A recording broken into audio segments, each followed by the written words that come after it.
What is up, everybody? It is draft time. We're here to mock as we do every Wednesday. You've been wanting to get on with us and join us in a draft. Here's your chance.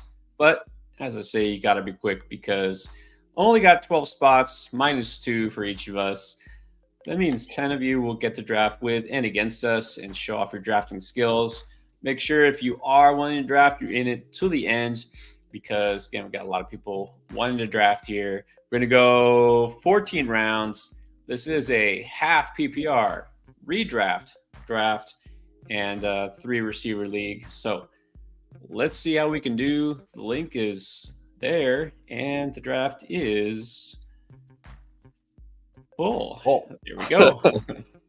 There we go. All right. Here we go. Twisted Bliss on the clock.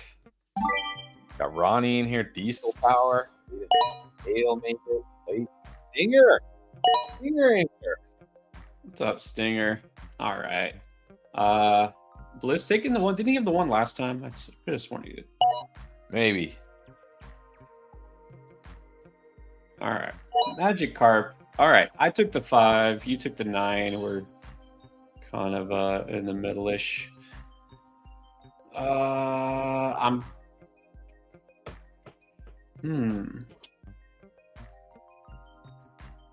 Actually, you know what? It's happy. I'm gonna take a running back and go Bijan. All right. Well, it is have PPR. Yeah, man. Chase is next up. I really don't mind taking Bijan. Maybe we're making the same mistake as last year. Be too all in on Bijan being a league winner. Last year was different. This year will be very different. Look, he's here to haunt us. As soon as Bijan, Arthur Smith is in the house. Arthur. Arthur. No negative comments about last year's Falcons. Look at that. Amon-Ra at the 9. How you like that, Arthur Smith? I got Amon-Ra St. Brown at the 9. Wow.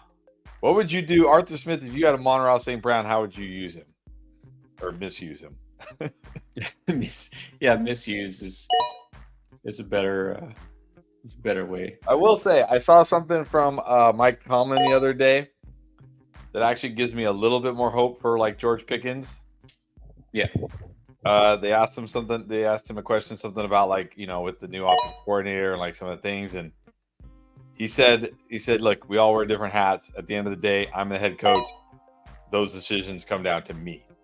I was like, okay, that's good. That's good.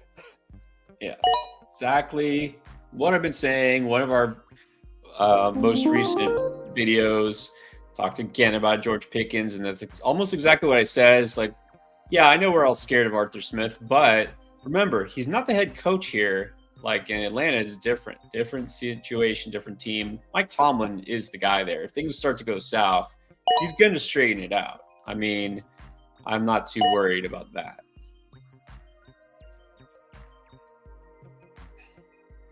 I want to know who created an Arthur Smith account. Like, who actually did that? Like, who actually? Are you doubting? That's actually him? I mean, maybe it's really him. Maybe Arthur Smith has a YouTube channel. I don't know. Or a YouTube account. Hey, you never know.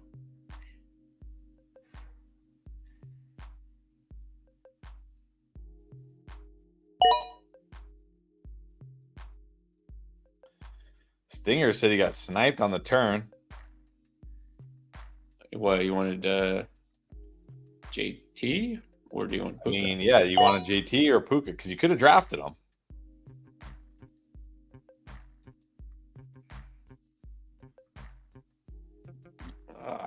Here's that spot. Which receiver?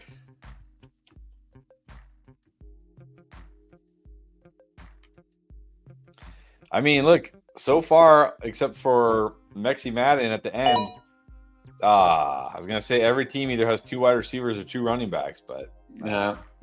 The running backs here, Gibbs went, at the 8, which is how you got Sun God earlier. JT said it's pretty standard so far, but there's not a running back right here, that's no going to go off the board now. Not for me. Sam Laporta at the 2.5 or 2.9. Wow, okay. Get your guy, I guess. Yeah, I guess so.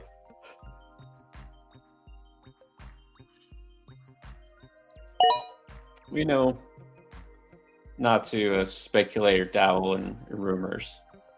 But with Brandon Ayuk there, still going mid-second, any thought? I'm not going to say concern here. Concern. Any thought that he actually does go anywhere now after this whole recent thing?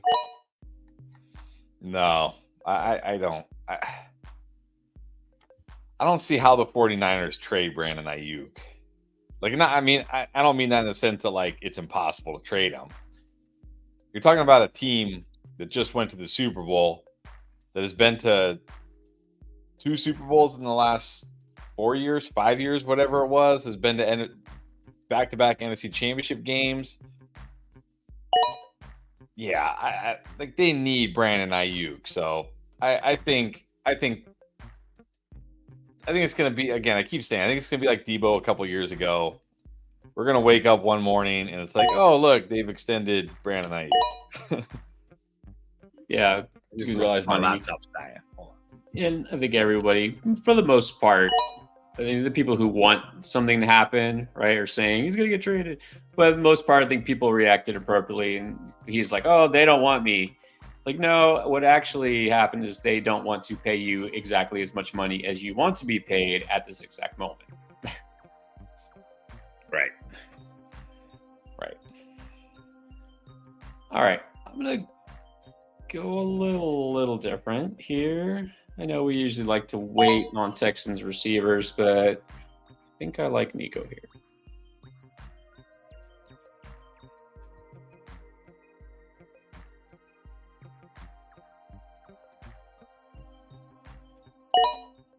Yeah, I guess that's the way I see it. I mean, kind of fell, a couple of spots, but usually we see an Nico gone by then. We have our first RB team, Aiden Lee, and then I will happily take Achane here. He fell too, which is surprising. Well, it's probably because we put the video out today where Achane is on the thumbnail with a red X.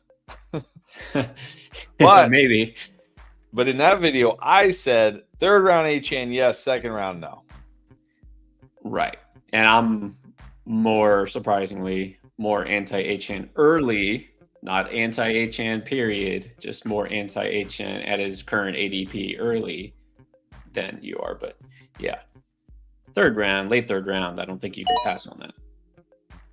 No, especially when I don't have a running back yet.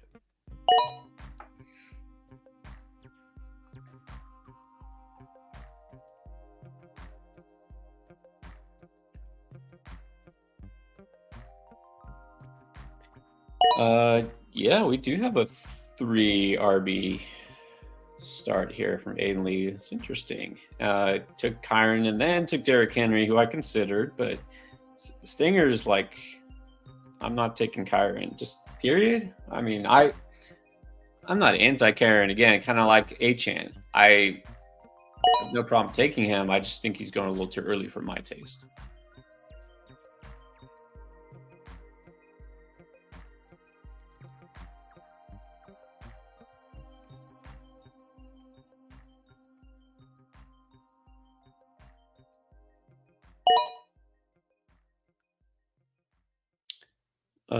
G6 has a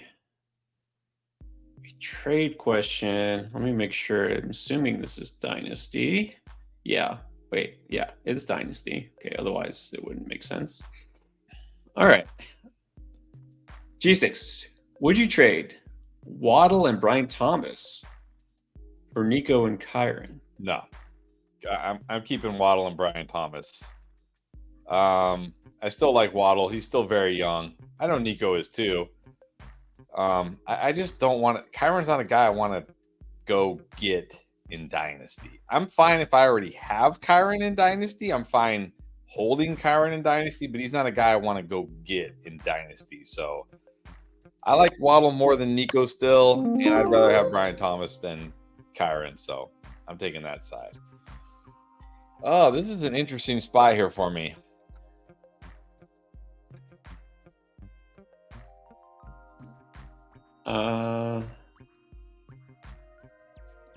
Yeah, you could go a couple different ways. Yep. Hmm.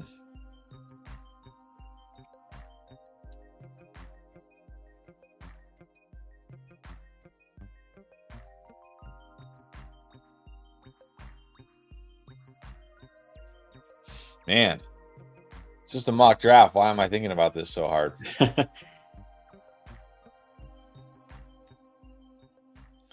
All right, I'm just gonna take the value here. Just gonna take the value.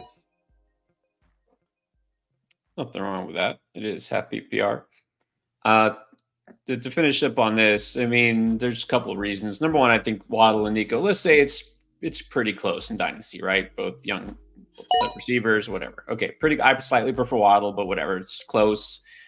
It's not just that there's some worries about Kyron, a running back like him in Dynasty. It's also I'm going to prefer the really young, meaning rookie receiver over any running back for the most part. I mean, it's just I don't see any advantage to this. Okay, well, now I could go a couple different directions here. Yeah, there are some big values on the board right now. Yeah, I think I'm just going to secure that number 2 running back.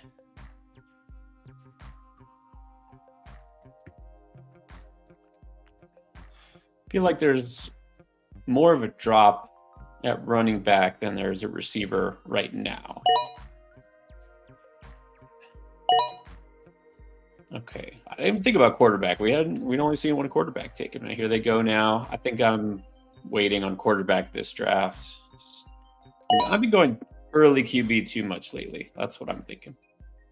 Yeah, I mean, Josh Allen, Jalen Hurts was definitely a consideration for me there where I took Jacobs. Pacheco was a consideration.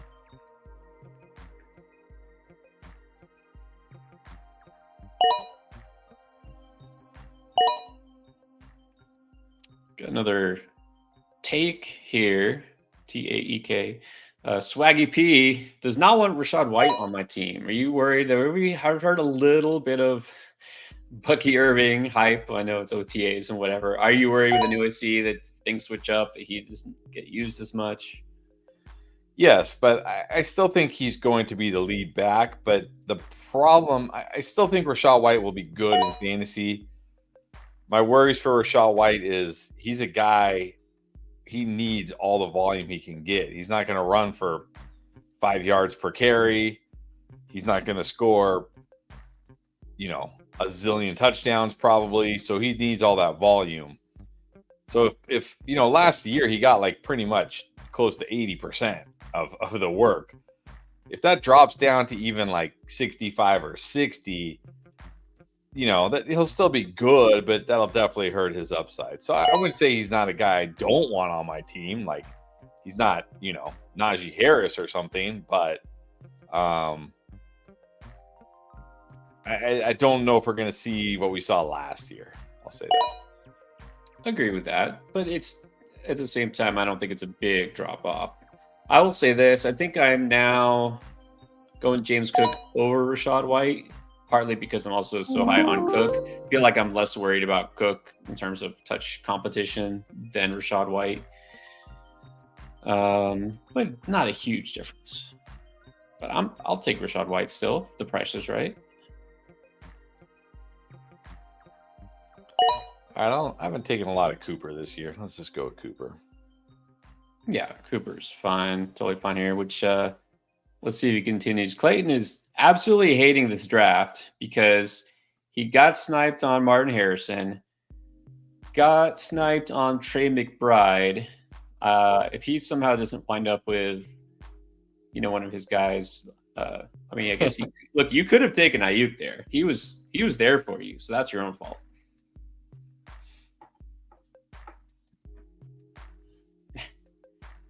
He's just going 0 RB. Okay. This is a good question from Clayton.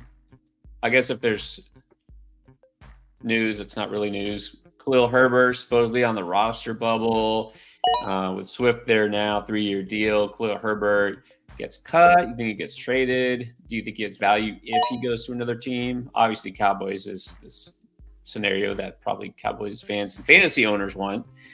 What are your thoughts on Khalil Herbert? I mean, yeah, if he goes to the Cowboys, you got to feel good because who's he competing with?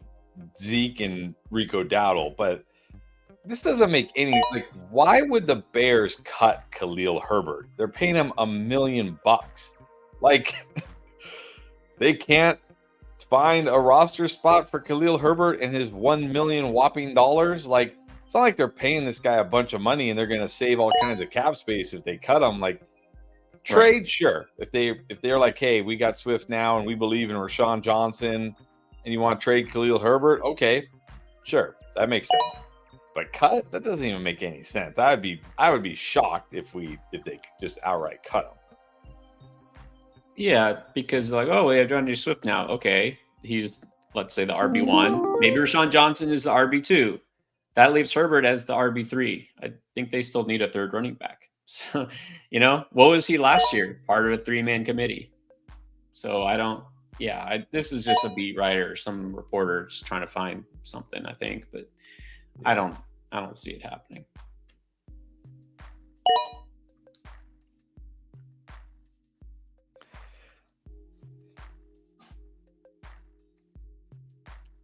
Okay, let's see. Keenan Allen, not bad.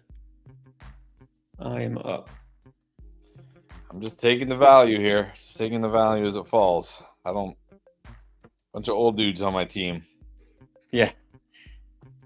And nothing wrong with that. Experienced. Call him experienced.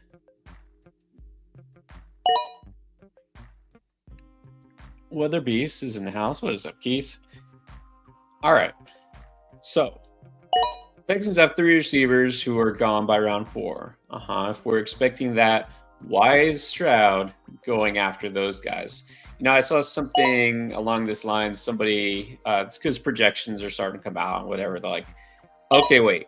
So you're saying each of these Texans receivers, just the top 3, right? They have tight ends and running backs and then 4th and 5th receiver too. Each of these receivers is projected for like 1,000 yards and X amount of catches and touchdowns. Does this mean that CJ Stroud is throwing for 5,000 yards and having a record-setting season? And the answer was like, well, we have to be realistic here, don't we? Yes, and that would be my response to this is I don't think the Texans should have 3 wide receivers gone by round 4, and I've been saying it all offseason. It's very hard for 3 wide receivers in the same offense to all be worth top 3 picks in the top 3 rounds. We're talking about 3 really good seasons. So I'm not expecting that kind of performance. So, and even if they are, let's say because somebody who was it, Jeff, I think it was Jeff a couple weeks ago or maybe last week, whenever it was, brought up the Broncos. I don't know if it was just somebody brought up the Broncos from like Peyton Manning's day when they had Demaryius Thomas, Wes Welker, and somebody else, and Julius Thomas, all had like phenomenal seasons.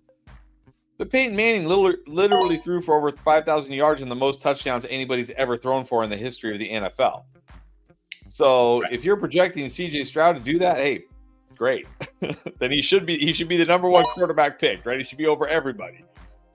I'm not projecting CJ Stroud to do that, which is why I'm not taking these Texans wide receivers as early as they're going. So, yeah, that's my response is that the Texans wide receivers should not all be drafted before round 4. That doesn't make any sense to me. Exactly. That's basically it in a nutshell. These receivers are getting overvalued. Stroud is a little bit overvalued, but also in fantasy, why isn't he going as high? He's also not running like Josh Allen, Jalen Hurts, not getting double-digit touchdowns on the ground. Lamar Jackson, AR. So it's both. The receivers are getting drafted too high, and Stroud doesn't give you that rushing upside. Smooth Criminal Entertainment back in the house. What's up? Yeah, all right. What do you think about this? Another Kyren trade. Everyone's dealing with him, I guess, because Blake Corum talk is hype that scared him up. Got offered Kyren and Bucky Irving for Saquon. Man. And trading all these running backs in the offseason. Like,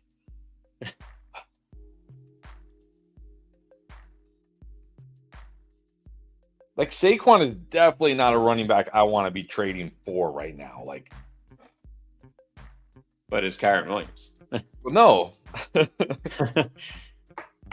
But man, I mean, we're talking about a 27-year-old Saquon who probably, I mean, he's still good, of course. He's still good. But I do worry a little bit about his pass catching in this offense, obviously. And you got to worry about the touchdowns because we know when they get to the 1 yard line, it's not going to be hand the ball off to Saquon. It's going to be the tush push. Oh, man.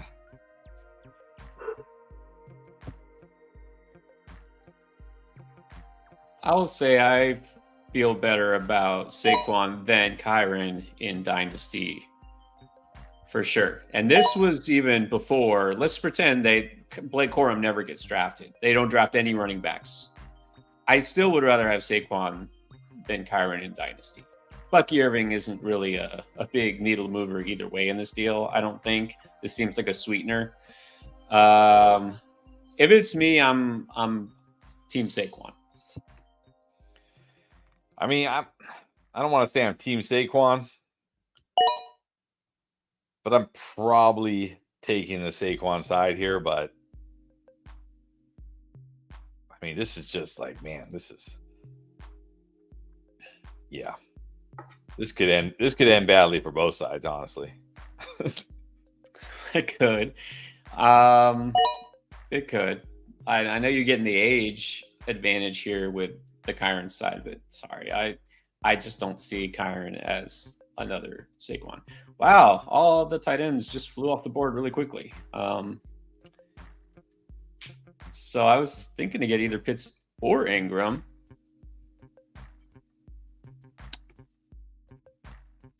But you know what? I guess that'll Kittle here. It's not too bad. Yeah, Kittle. Look, I'm not that high on Kittle, but I'm not sure Kittle should be going after all these tight ends, but maybe. But I did see, I don't know if you guys saw, he said he lost 35 pounds. He had some surgery. It lost like 35 pounds, but he's apparently put it back on already. I was going to say, that's not a good thing for a tight end, is it?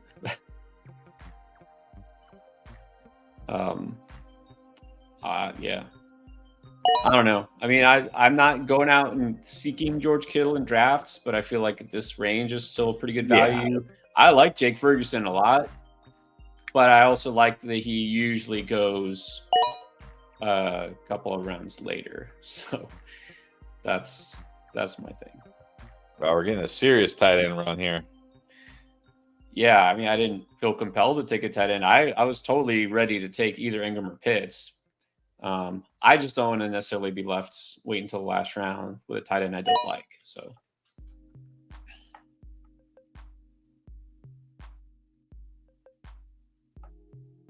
because I already have, I mean, it's not like I can't wait on tight end, but I already have 3 good running backs, 4 receivers, so might as well.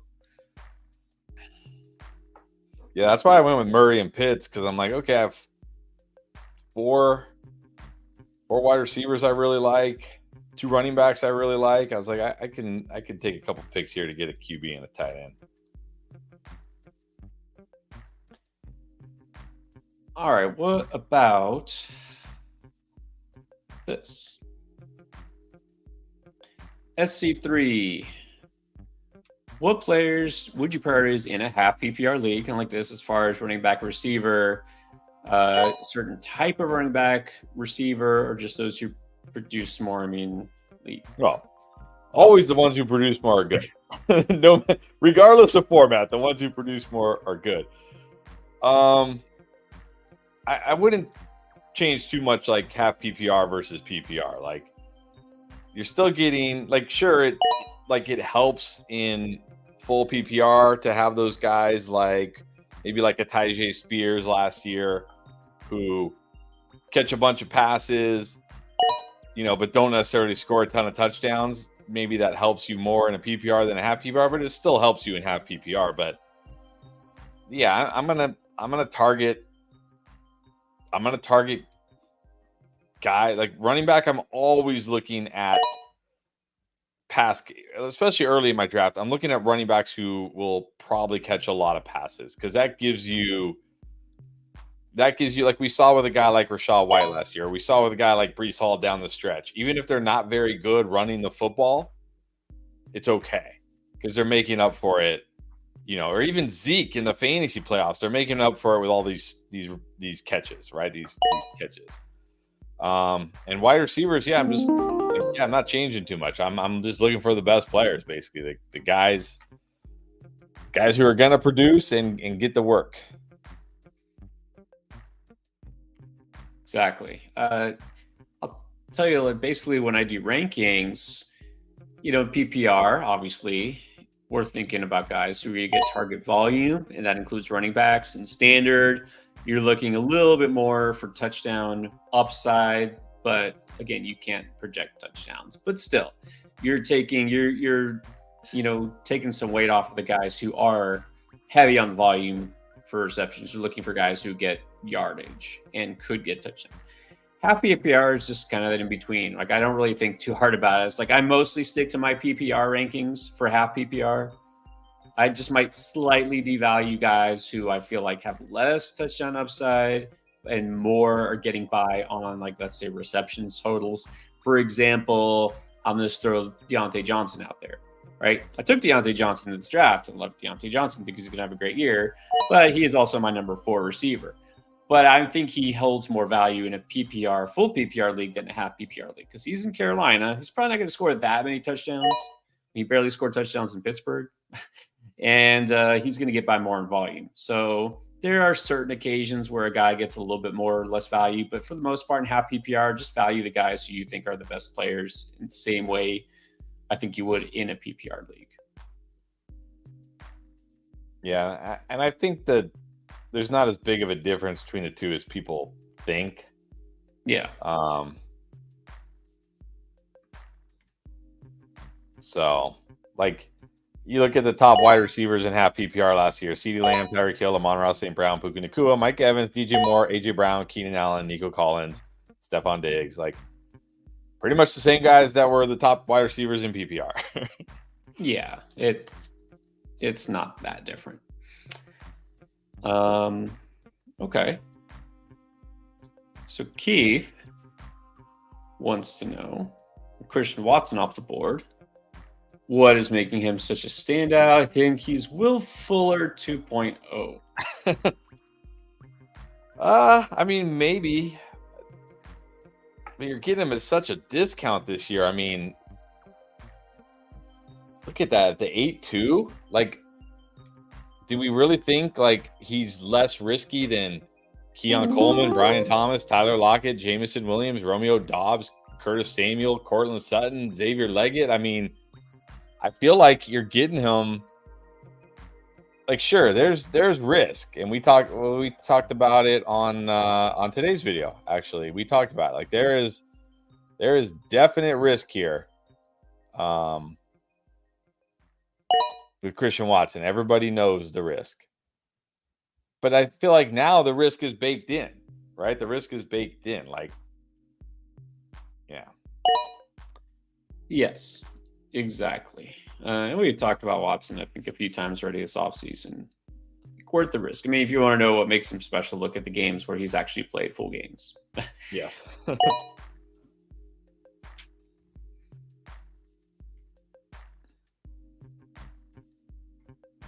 And look, not anti-Jaden Reed in any way, but his ADP is, I think, just a little too aggressive right now. But if I can get Jaden Reed round 6 or 7, yeah, I'll take him. But I think some people are just getting a little too high on him. This offense isn't really going to have a clear number 1 receiver, but I think, honestly, if it does, a guy who's going to be the number 1 receiver, if he's healthy, it's Christian Watson. Yeah, I agree. This is another offense where I feel like, obviously, if Christian Watson isn't healthy, which is definitely a possibility, then yeah, I would probably say Jaden Reed will be the number 1 wide receiver in Green Bay. But I still don't feel like, I mean, even last year, like, you know, there were many weeks where, like, we didn't see, you know, Jaden Reed necessarily he wasn't like a target monster week in and week out. Like I'm looking at last year. He had 8 or more targets in 1, 2, 3 in 4 games, 5 games. That's it, right? Like he wasn't even last year. He wasn't necessarily like a target monster where you could say, "Oh, this guy, is the one." Now, granted, that was his rookie year, so I get all that. Before you jump in and say like, "Well, he can make a year 2 leap," he certainly could. But again, I just feel like this is not an offense where like Jordan Love is just going to lock into Jaden Reed. So, no, not at all. Wait. Both guys have value at the right spot, but there's also other receivers in that offense who are going to have value as well. Some have not been drafted yet. They probably will right now.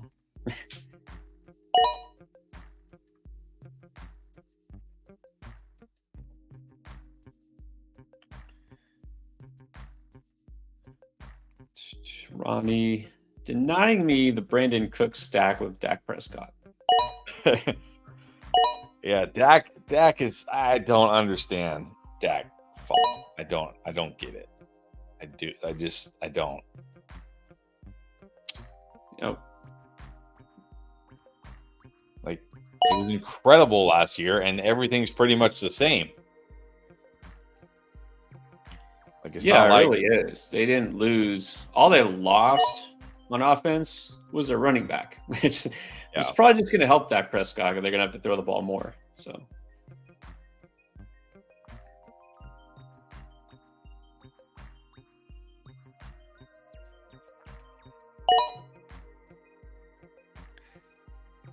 Yes. Okay. Well, he hasn't got taken, but I don't think it matters. Yes, I agree with Stinger. Definitely underrated. That's the guy with the best value.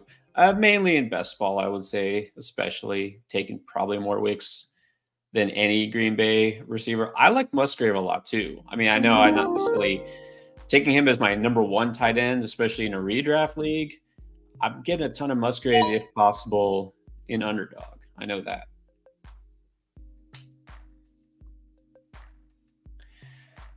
Yeah, I don't think Michael Gallup's worth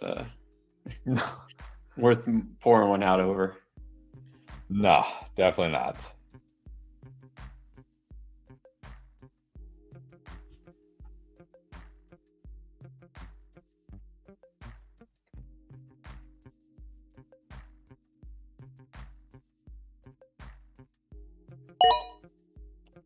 All right, got it. Down, solid pick there. He was in my queue. There goes Wicks. Good pick.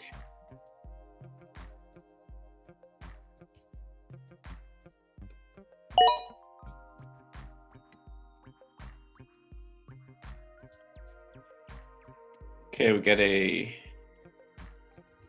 Dynasty question from Slightly Certified. What's up? All right, in Dynasty, has the 1-5, 1-10, 2-4, and 2-7. This is a 10-team league. Okay. This makes those even more valuable, I think. Contending. Anyone that you absolutely target, he's already pretty good at running back, I would say. Well, if it's super flex, then I'd probably be looking at one of Neighbors or Odunze. Even though I don't necessarily, you never know how the draft is going to go, but probably one of those guys will be there. If you need QB, hold on, it's my pick.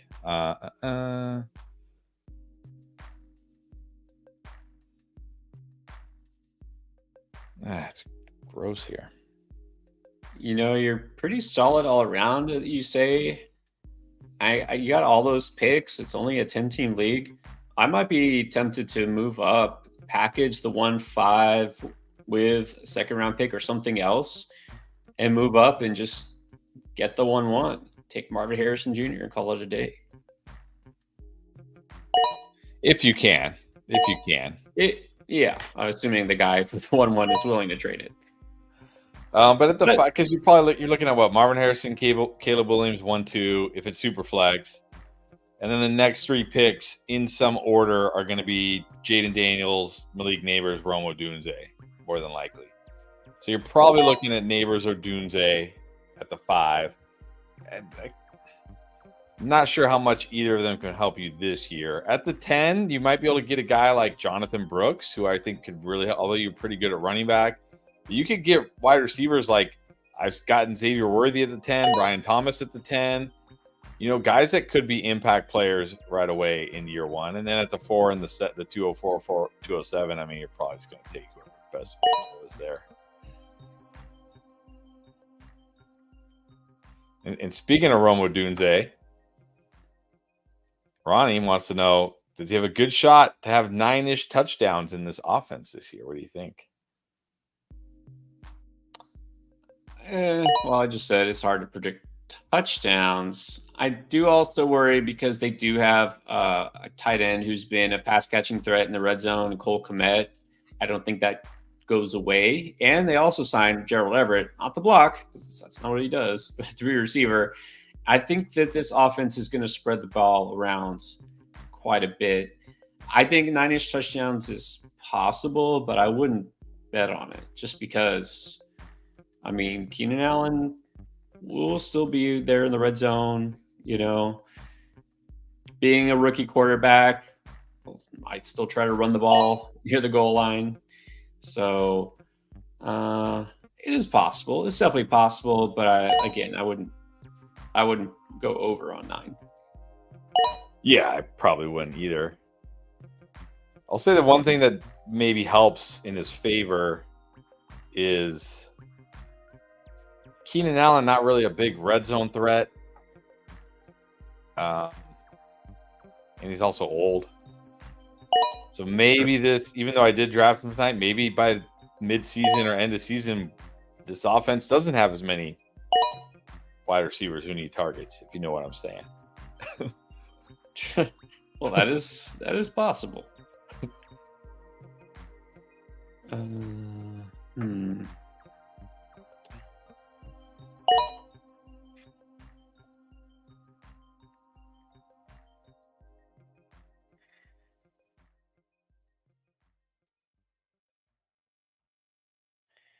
Yes, do like the Vidal pick. I find myself taking him a ton in best ball. I mean, a lot of upside there. I mean, that and in fact, I guess that's qualifies as news these days. Austin Eckler was saying like they wanted somebody who's going to run the ball 300 times, and like that's just not me anymore. I wasn't into that. Which then, of course, everybody immediately it's like, Kamani Vidal is going to get the ball 300 times this year. Like, don't know about that, but I get the hype behind him. We know they're going to run the ball a lot, and he's going to be the one catching passes because it's definitely not going to be Gus Edwards. Right. No, I definitely get the hype behind Vidal. And I do think the one thing that, because we have been hyping up Gus quite a bit this offseason. Hold on, let's go with, just because he's in the news, let's go with Khalil Herbert here. Maybe he gets traded to the Cowboys. But I think the one thing that could potentially derail Gus is Vidal. But I do still think Gus, and I'm not worried about the injury. I think John Harbaugh even said he's going to be fine for training camp. Vidal could be the guy that interferes with Gus Bus this year. But also, we always hear about rookie running back hype in the preseason, like how good Zach Charbonnet looked, how good Tank Bigsby is looking, how good Sean Tucker looked, and and then what happens when the season starts? They barely get the ball. It's OTAs. This is the time where the rookie hype kind of gets revived from draft, right? We hear about them all before the draft and then after the draft, and then it kind of goes into a lull because nothing really happens too much at the end of May, and then in June we see OTAs, and now it's rookies running in pads are like, oh, let's remember why this guy was such a stud in college. So like it's understandable. Like it might be an oversimplification to say this, but with a guy like Gus Edwards, it's very clear what he does and doesn't do. He Right. gets short yardage and scores touchdowns. He's very good at that. He's really not good at catching the ball. Like, he really Right. isn't. It's not just like, oh, he's big. No, he's not good at it. So yeah, Vidal's going to be the pass catching running back, and Gus Edwards is going to be the goal line back. I think that's pretty clear. They're both going to have value. Neither one of the guys is going to be probably a bell cow unless something happens, right? Something weird happens. The guy just struggles or fumbles or gets hurt or whatever. So I think both have value. And it's my turn. I just realized that.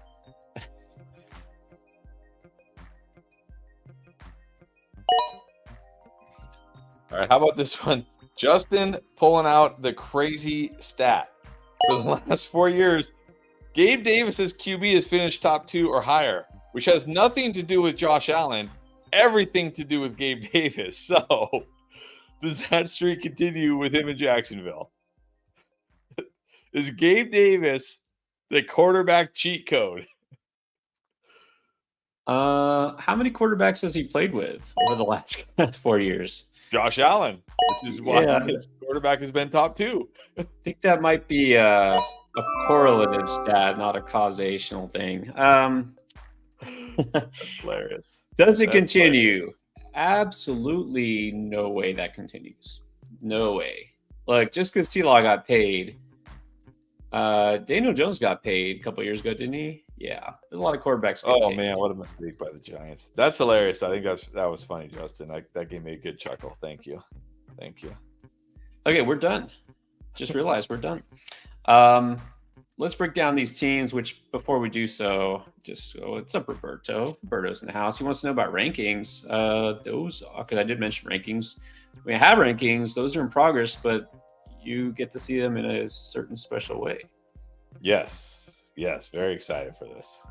Not quite ready to announce it just yet, but very excited for what's coming. Okay, so let's get to the breakdown here. Talk about these teams. Twisted Bliss at the 1, CMC. Then went definitely anchor RB here. Pittman, Debo, Pickens, Kirk, Worthy, Swift, Jameson Williams, Gus Edwards, Kendrick Miller, Purdy as the QB to go with his 2 Niners already. Demario Douglas, Demarcus Robinson, Luke Musgrave. I'll say in best ball, this is a tremendous talk about weekly upside. Yeah, this team is slaying it. Is it slaying it in redraft? I think so. I think this right here is what you should do if you get the 101 this year. You take Christian McCaffrey and then you load up on high upside wide receivers. The only thing I think I would probably change is I probably would have tried to grab one more running back. Like, do you really need Jameson Williams when you have those 5 wide receivers? Maybe not. But I think this is the strat. This right here just shows a strategy what I think you should do with the 101. You grab Christian McCaffrey, and then you grab like 5 high upside wide receivers, and then you get some, you grab a bunch of RB2s later on. Yeah, definitely. Yeah, it's funny that Jameson Williams pick. I wonder if he was thinking with one of those 2 picks to just secure tight end, and then all the tight ends went off the board right before him, like way earlier than usual. So that might have changed the strategy there. But I like this draft a lot too. I mean, definitely the best team so far.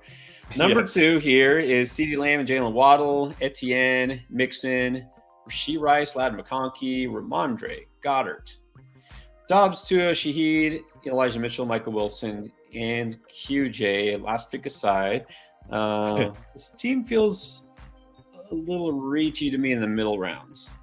Yeah, I'll say a little, like the Mixon Rice picks feel a little reachy, and I mean, not that I don't like those players.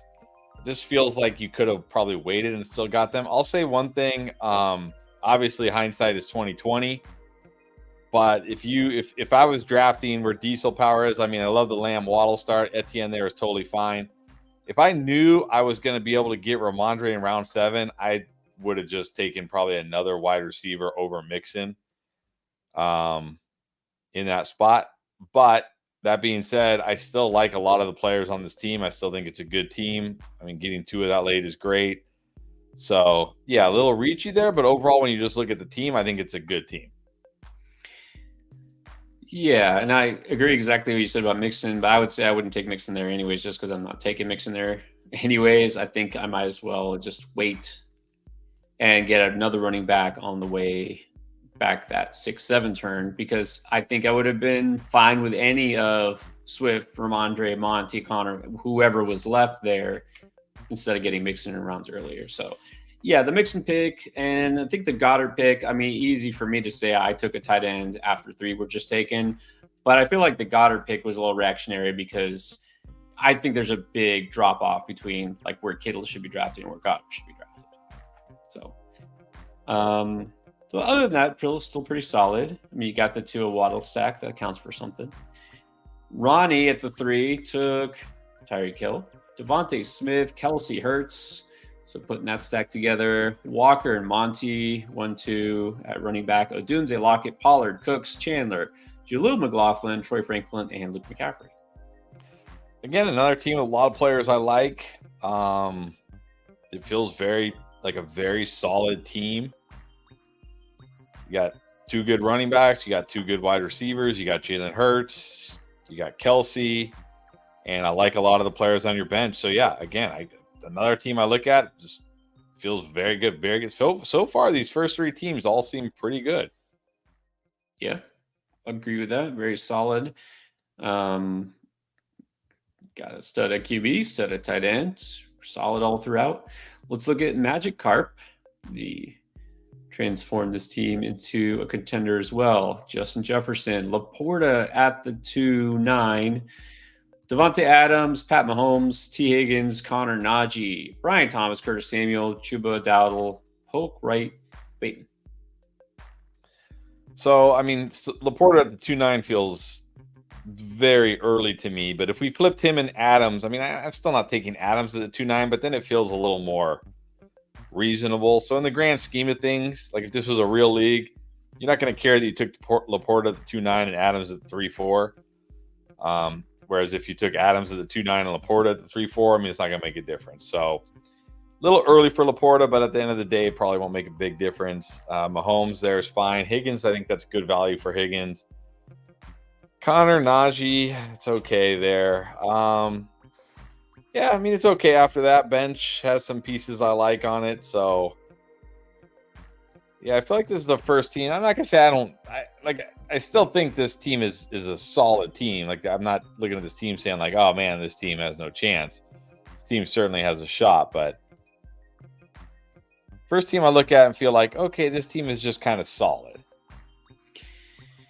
Yeah, I will say this with the Laporta thing. I don't love taking him in the second round or any tight end, but I understand the logic because I do this sometimes. So, like, if you look at that spot, and again, I was not completely sure which receiver to take. I went with Mike Evans. But if you look and say, well, look, there isn't a single guy, regardless of position, who I love here, and I'm fine with whoever makes it to me on the way back, being at the 4 spot. And instead of taking Adams in round 2, you take him in round 3, same difference. If you would have wound up with Devontae Smith or Michael Pittman and you would have been just as happy, yeah, get the tight ends. And then you get whatever receiver, and it turns out the same for you. So I understand that logic, and you got to stud QB. The only thing I think is, I think this was a really good start for a 0 RB team, is do you have enough upside at running back? I think it's the running back. I think it's the type of running backs for a 0 RB build, right? Because you look at Connor as like solid, but, solid, like probably an RB2. Najee, I mean, not just Najee specifically, but right, it's like if you have a 0 RB team, you got to have more upside than Najee Harris, Chuba Hubbard, right? Yeah, especially when guys like Zamir White was still on the board, Javonte, who I feel like, can be just as good as Najee, if not better. Jonathan Brooke, Mostert even, right. So again, it's not just Najee, but if you instead of a guy like Najee, you take Zamir White, Jonathan Brooks, guys with huge upside, I think that makes it better. Instead of Chuba, you take Kendre Miller, Marshawn Lloyd. You know what I mean? So other than that, it's pretty solid though. I took Bijan first, and then I took Evans and Nico, and then Cook, and then Hollywood, Deontay Johnson, Zamir White, Kittle, Sutton, Dak, Lloyd, Burton, Rashawn Johnson, and Odell Beckham. A lot of gambles on the bench for sure here. I mean, I definitely like the starting lineup. You got Bijan and James Cook, Evans, Nico, and then Evans, Nico, Hollywood, and then you're flexing either Deontay or Zamir White. That's really strong. Kittle was a great value there. Dak's a great value. Yeah, Sutton, Lloyd, Burton, Johnson, Beckham. It's risky on the bench, but you know what? That's fine. Like, I'd rather have my starting lineup be strong and my bench be risky. So I think your starting lineup definitely very, very strong. Maybe the strongest. Not loving the bench, but I'm taking a ton of Burton and Lloyd. Those are my 2 rookie sleepers I'm taking a lot. So yeah, I'm pretty happy with it, actually. I think as it turned out, I don't always take 2 running backs that early, but I couldn't pass on the value for Cook. And it still feels weird to think that I'm worried about Mike Evans in round 2. Like, I think he's a solid player there, but it's like, do we even need to consider still doubting him at this point? I still take him, but I still always think, like, what if? Yes, same thing. Aiden Lee went robust RB, Brees Hall, Kyron Williams, Derrick Henry, and then Diggs, Hopkins, Ridley, AR at quarterback, Ferguson tight end, Warren, Jacoby Myers, Eckler, Judy, Gabe Davis, and Braylon Allen. I mean, I'm not doing a 3 running back star like this, but if you're going to, these are 3 good running backs to have for sure. These wide receivers, though, I mean, yeah.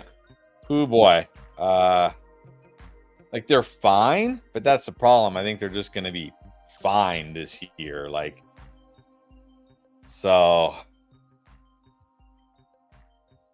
And I mean, yeah. Taking 2 players in the same offense is doable, especially if it's Miami, Kansas City. But are you really wanting 2 Titans receivers and both of them are starting for you? Yeah, not really. I mean, I like Anthony Richardson, but I think I would have preferred maybe just hold off on QB there and get like a more high upside wide receiver. Cooper, Terry, Reed, whoever you like there. Yeah, and I probably definitely would have held off on Ferguson on this team and tried to get another upside wide receiver there. Yeah, and then grabbing 3 more running back. Like again, when you have 3, like, you're expecting Brees Hall, Kyron Williams, and Derrick Henry to carry your team. So grabbing like 3 more bench running backs, like, I don't know. I mean, grab a couple more, but this team, you need to start addressing wide receiver when you go RB, right? You need to, it's like, okay, because it is a 3 wide receiver league, so you need to start addressing wide receiver a little bit more. Yeah, I mean, you're expecting these running backs, to actually carry your team. They really need to carry this team because Hopkins isn't going to do it for you, and I'm not taking Diggs that soon. Yeah, the Hopkins, if there was one pick to change, it would be the Hopkins pick because Ridley as your 3rd receiver in the 7th round, I think is fine, but you need some more upside than Hopkins. It could have been a Worthy or a Dunze or anybody. This is one of those teams that probably starts the season like 5-0 because Brees Hall, Kyron Williams, and Derrick Henry are like carrying the team, and then one of those guys gets hurt, and suddenly this team can't win another game. If one of those players gets hurt, and they're running backs, let's remember, you're looking at either Jacoby Myers or Jerry Jeudy as your flex every single week. That's not ideal. All right. Ale. What's up, Ale? Did not go 0 RB, or I don't think really anchor RB. I wouldn't call it that. He went Jamar Chase, Ayuk, Flowers, Pacheco, Lamar, Godwin, Javonte, Ingram, Singletary, A.D. Mitchell, Algier, Gibson, Mooney, and Bucky Irvin. Yeah, I mean, I like those 3 wide receivers. Pacheco there was great. I was debating Pacheco or Jacobs for sure. You got the Lamar stack. I like Godwin, Javonte, Ingram. All good. Mostly like the bench here. I mean, Algier, okay, fine. He's a Bijan handcuff, I guess. Gibson, fine. Excuse me. So, yeah, overall feels like a good team. It doesn't jump off the page to me like, whoa, this team is so much upside. But you're drafting in the middle. It is what it is. So, solid team. Yeah, this definitely felt like a go for value kind of draft, and that's why I pretty much like every pick. I will say the iffy thing here is going to be RB2. All right, going to have to mix and match. Hope Javonte can carry the load here or Singletary. But as we always say, if your biggest problem is RB2, then that means you have a solid team otherwise. So I feel like this was a smart draft, which is not surprising. Brian went with Jahmyr Gibbs at the 8. Saquon Barkley at the 2-5, Malik Neighbors and his big head there in round 3, Josh Allen and Dalton Kincaid for the stack, Addison, Jason, Keon Coleman, just to add more Buffalo to the mix, Trey Benson, Zeke, Dotson, Pearsall, Baker, and Garindo. Bunch of rookies there at the end. Yeah, see, again, I mean, if you're going to go RB, I don't think you can go RB and then go QB tight end. You can get away with that, I think, in like a 2 wide receiver league.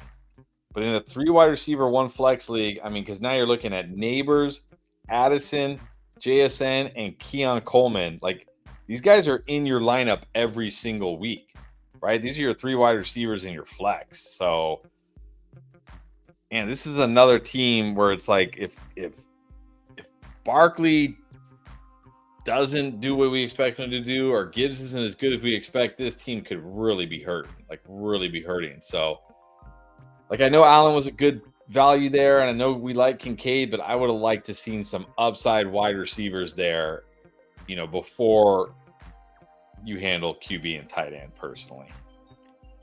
Yeah, this draft seems like it would fit better for a standard league, right? Non-PPR, yeah, you get your running backs early to carry the load. You get the quarterback earlier, and then you get guys who can make big plays and get those big games from like Neighbors, like Addison, like touchdowns over volume. This is exactly what I was talking about earlier, right? What kind of players might have more value in a standard league as opposed to a PPR, half PPR? Malik Neighbors, Jordan Addison. But this is half PPR. So that's the problem. This receiver, look at this receiver room. This looks more like it should be a dynasty draft, really, like a startup draft. Yeah, it kind of does. Very, very risky wide receiver room that could end up being full of busts. And again, this team needed more wide receiver help after going RB. Exactly. So good players, but just risky. Doesn't mean it won't work out, but very risky on the receivers specifically. And then never risky, although sometimes it's Chris's team, is Sun God at the 9. Now you're happy with that. And then you got Olave. You're probably just as happy with that at the 2. And then you went with Achane and Jacobs, and then Cooper and Allen. So talk about that before we do the QB and tight ends.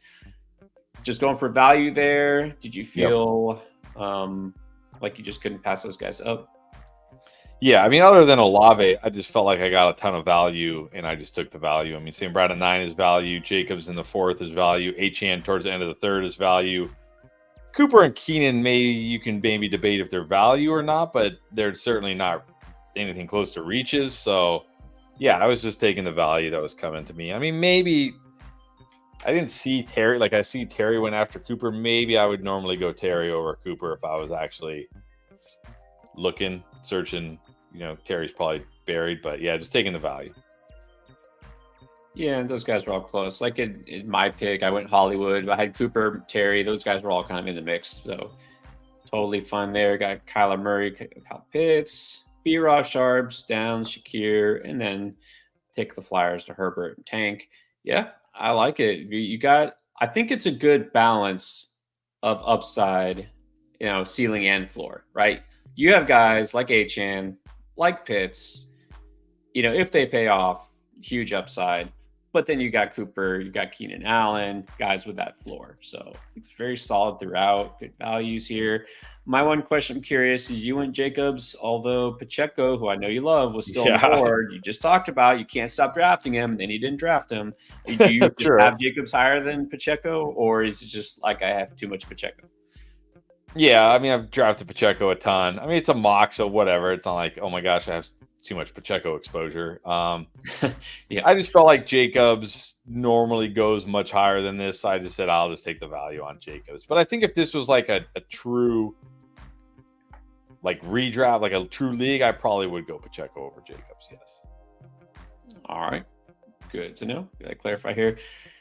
I don't believe you, Clayton. There's no way you love how your team when you were already complaining after round 2. But let's see. You didn't get Marvin Harrison Jr. You didn't take Ayuk. That's on you. And you didn't get McBride. So let's see. You did take Garrett Wilson, Drake London, DJ Moore, Cooper Kupp.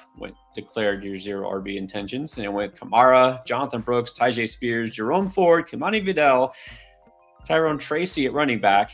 Andrews at tight end actually feels like a steal there at round 6. And then Burrow also like a really good value there at round 10 with Wicks and Mike Williams backing up the receivers. How did this turn out? Yeah, I will say he did kind of snipe me on Andrews. I wasn't like dead set on Andrews there, but if Andrews had fallen to me, I would have taken Andrews over Keenan. So that was a great pick. I love the first 3 picks. I think DJ Moore at the 310, I'm totally fine with that. Kupp at the 4-3, yeah, it's okay. I'm trying to see if there's anybody I would have taken over Kupp. I don't know how I feel about Kupp this year, but it's fine. I mean, he's your wide receiver 4, your flex. It's fine. Kamara, Brooks, Spears, Ford, that's great. Joe Burrow, another huge discount at quarterback. This is why I said if you watched our video today, I talked about Anthony Richardson. I said, yeah, I really like Anthony Richardson, but I don't feel like he's a must draft because this year you can just wait and get Kyler Murray, Joe Burrow, Dak Prescott, Tua, Brock Purdy, Jordan Love. Like, there's a lot of QBs you can just wait and get this year. So I don't feel like he's a must draft. So I love that pick. I like your bench. Yeah, very, very good team here. Definitely agree with you. I like this team a lot. Yeah, actually, I think this is a very, very smart draft. Probably the only pick I don't like is Kamara, just because, again, we're not in a Kamara this year. Might as well just have gone full out 0 RB and taken another receiver there, like a McLaurin or Jaden Reed or whoever you like. But yeah, this is actually a really good team, especially from the 10 spot. And then Stinger is up. Stinger saying he got sniped on the Brooks pick. Let's see what else happened. AJB and Marvin Harrison. Rashad White, Tank Dell with CJ Stroud. Got that pair there. Aaron Jones, Mostert, Watson, Corum. Got another believer here. Njoku, Josh Palmer, Chubb. Definitely a believer if you got Chubb on your team. Roman Wilson and Wan'Dale Robinson. Gotta get a giant. Yeah, I'll say kind of like what I said about the Laporta Adams. Like I would have probably preferred Tank in the 3rd and Rashad White in the 4th. But I mean, again, we're splitting hairs here. It's fine. I will say, even though I like Corum, it does feel a little early for him, but maybe not with the way the running backs went. I did really like Josh Palmer early in the offseason, but not as big a fan now. Since they added John Harbaugh and Greg Roman and Ladd McConkey. I'm not drafting Chubb, but if you want to take a chance in the 12th, it's fine. So, yeah, I mean, I mostly like this team. It doesn't jump, again, another team that doesn't jump off the page to me like, oh, wow, one of the best teams, but certainly a solid team and you know, should feel good about it. Yeah, I think this is a very solid team. I actually like that start quite a bit. You got 3 stud receivers. Rashad White is your main guy. I think, like I said, I would probably go Cooker Pacheco before Rashad White, but I'm not going to argue over that. I think this team might have even been better if you had taken advantage of the dip for Andrews instead of Aaron Jones, and then you could have just gone whatever running back afterwards. But yeah, I think this is actually another really solid team. And Mexi Madden, finish it out. Puka, JT, DK, McBride, McLaurin, Jaden Reed, Jordan Love, Moss Leggett, Chase Brown, Brock Bowers, Ray Davis, Jaden Daniels, and Malachi Corley. Yeah, we didn't need probably the backup tight end and the backup quarterback. But aside from that, do you like the start? Yeah, I do. I mean, Puka, DK Metcalf, Terry McLaurin, Jaden Reed is your flex. I definitely like that. You anchored with JT, which I'm fine with. Then you got Moss, Chase Brown, Ray Davis. Yeah, I think the one thing I would say, like, it's not a huge thing. I mean, you know, your only running backs behind JT are Moss, Chase Brown, who are on the same team, and Ray Davis. You don't need Brock Bowers and Jaden Daniels. I probably would have liked some more shots at running back there, just give myself some more depth. But Yeah, I love that starting lineup. I mean, Puka, DK Metcalf, Terry McLaurin, Jaden Reed, JT, Jordan Love, McBride, and then Zach Moss, Chase Brown as your RB2. I think that's great. That's great. I think rounds 1 through 8 are tremendous, and then it kind of unraveled a little bit. Don't love Leggett there, but whatever. If he's your guy of yours, and then Chase Brown would be great value, but like you said, you already have Moss. You're kind of hedging your own bet, and then you didn't need a backup tight end. You probably should have had better running back depth. So the running back depth is definitely a little sketchy. So if the Bowers and the Daniels pick were different, if you've gotten some running backs there, it could have been even stronger, but still turned out pretty good. A lot of these drafts turned out good. We got some smart people in here, but that's no surprise because you guys watch us, stay with us, and you keep on top of things. So if you didn't get in on this draft and you were just watching and you want to draft with us, well, we'll do it again next week on Wednesday. Just got to be ready, get the notifications on so you know as soon as we go live. But we'll do an underdog draft again on Sunday, like usual. So you can try to get in on that with us. If you're not on Underdog already, keep talking about the best ball values and the way that you can draft right now and actually get some skin in the game, not just a mock. You can do that. Information in the comments as well. All right, guys. Had fun. Let's do it again next week.